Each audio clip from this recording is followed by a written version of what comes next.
AJ ನ್ಯೂಸ್ಗೆ ಸ್ವಾಗತ. ರೈತರಿಗೆ ಮತ್ತು ಮಠಗಳಿಗೆ ವಕ್ಫ್ ಬೋರ್ಡ್ ನೋಟಿಸ್ ಕೊಟ್ಟಿರುವ ಕುರಿತು ಬಿಜೆಪಿ ರಚಿಸುತ್ತಿರುವ 3 ತಂಡಗಳು ಒತ್ತುವರಿ ಮಾಹಿತಿ ಸಂಗ್ರಹಕ್ಕೆ ಡಿಸೆಂಬರ್ 4ರಿಂದ 6ರ ತನಕ ಜಿಲ್ಲಾ ಪ್ರವಾಸ ಕೈಗೊಳ್ಳಲಿದೆ ಎಂದು ರಾಜ್ಯ ಬಿಜೆಪಿ ಪ್ರಧಾನ ಕಾರ್ಯದರ್ಶಿ ಪಿ ರಾಜು ಹೇಳಿದ್ದಾರೆ. ಬೆಂಗಳೂರಿನ ಬಿಜೆಪಿ ಕಚೇರಿಯಲ್ಲಿ ಮಾತನಾಡಿದರು. ಡಿಸೆಂಬರ್ 9ರಂದು ಅಧಿವೇಶನ ಪ್ರಾರಂಭವಾಗಲಿದ್ದು ಸದನದೊಳಗೆ ರೈತರ ಪರವಾಗಿ ಬಿಜೆಪಿ ತನ್ನ ಹೋರಾಟವನ್ನು ಉಗ್ರವಾಗಿ ಮುಂದುವರೆಸಲಿದೆ.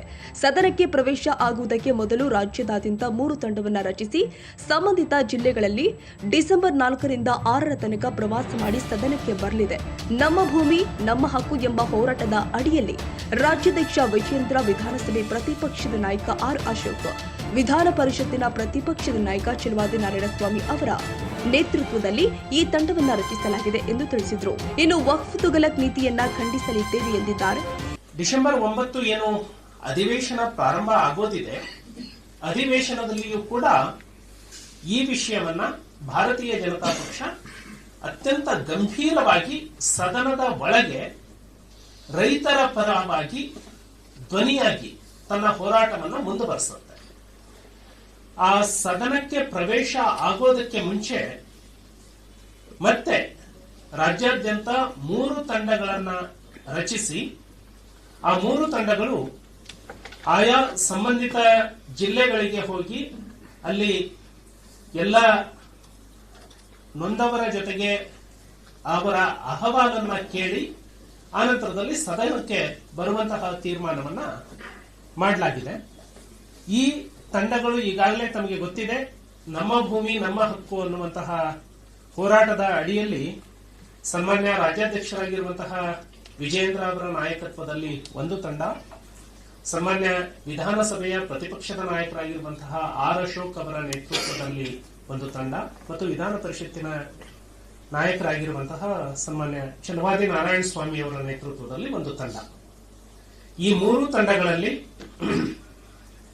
ಎಲ್ಲ ಪ್ರಮುಖರನ್ನ, ಹಾಲಿ ಮಾಜಿ ಶಾಸಕರು, ಸಂಸದರು ಮತ್ತೆ ಆ ಜಿಲ್ಲೆಯಲ್ಲಿ ಇರುವಂತಹ ಎಲ್ಲ ಪದಾಧಿಕಾರಿಗಳು, ರೈತ ಮುಖಂಡರು ಇವರನ್ನ ಒಳಗೊಂಡಂತೆ ತಂಡವನ್ನ ಮಾಡಲಾಗಿದೆ. ಸೊ ಕೇಂದ್ರದಲ್ಲಿ ಈಗಾಗಲೇ ಅಧಿವೇಶನ ಪ್ರಾರಂಭಗೊಂಡಿರೋದ್ರಿಂದ ಸಂಸದರು ಅವತ್ತಿನ ಅಲ್ಲಿಯ ಎಷ್ಟು ಪಾರ್ಲಿಮೆಂಟರಿ ವಿಷಯಗಳು ಹೇಗಿರ್ತವೆ ನೋಡಿಕೊಂಡು ಭಾಗವಹಿಸುವಂಥದ್ದು ಆಗತ್ತೆ. ಇದು ಮೊದಲನೇ ವಿಷಯ.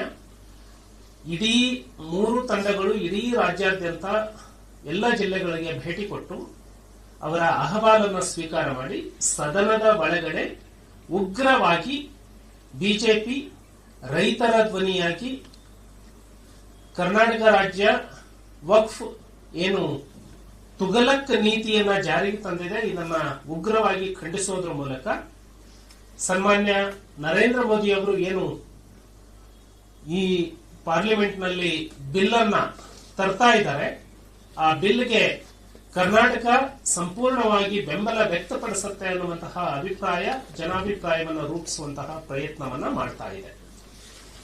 ಎರಡನೇದಾಗಿ 3 ತಂಡಗಳು 4, 5, 6 3 ದಿನಗಳ ಪ್ರವಾಸವನ್ನ ಕೈಗೊಳ್ತವೆ.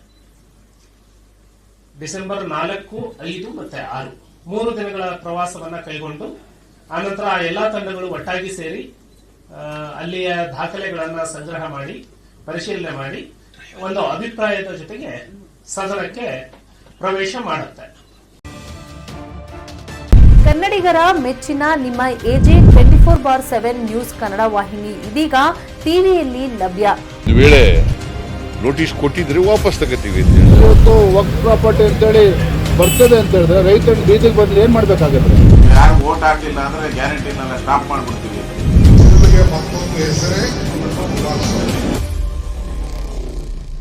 ಕರ್ನಾಟಕ ಮತ್ತು ದೇಶ ವಿದೇಶ 360 ಡಿಗ್ರಿ ಸುದ್ದಿ ಹಾಗೂ ಉತ್ತರ ಕರ್ನಾಟಕ, ಬೆಳಗಾವಿ, ಬಾಗಲಕೋಟೆ, ಧಾರವಾಡ, ಹಾವೇರಿ, ಗದಗ, ಬಿಜಾಪುರ ಜಿಲ್ಲೆಯ ಕ್ಷಣ ಕ್ಷಣದ ವಿವರವನ್ನ ಪಡೆಯುವುದಕ್ಕೆ ಎಜೆ 24/7 ನ್ಯೂಸ್ ಕನ್ನಡ ವಾಹಿನಿಯನ್ನ ಲೈಕ್ ಮಾಡಿ, ವಿಡಿಯೋಗಳನ್ನ ಶೇರ್ ಮಾಡಿ, ಕಮೆಂಟ್ ಮಾಡುವ ಮೂಲಕ ನಮ್ಮ ವಾಹಿನಿಗೆ ಸಹಕಾರ ನೀಡಿ ಮತ್ತು ಚಾನೆಲ್ ಅನ್ನ ಸಬ್ಸ್ಕ್ರೈಬ್ ಮಾಡಿ. ಧನ್ಯವಾದಗಳು.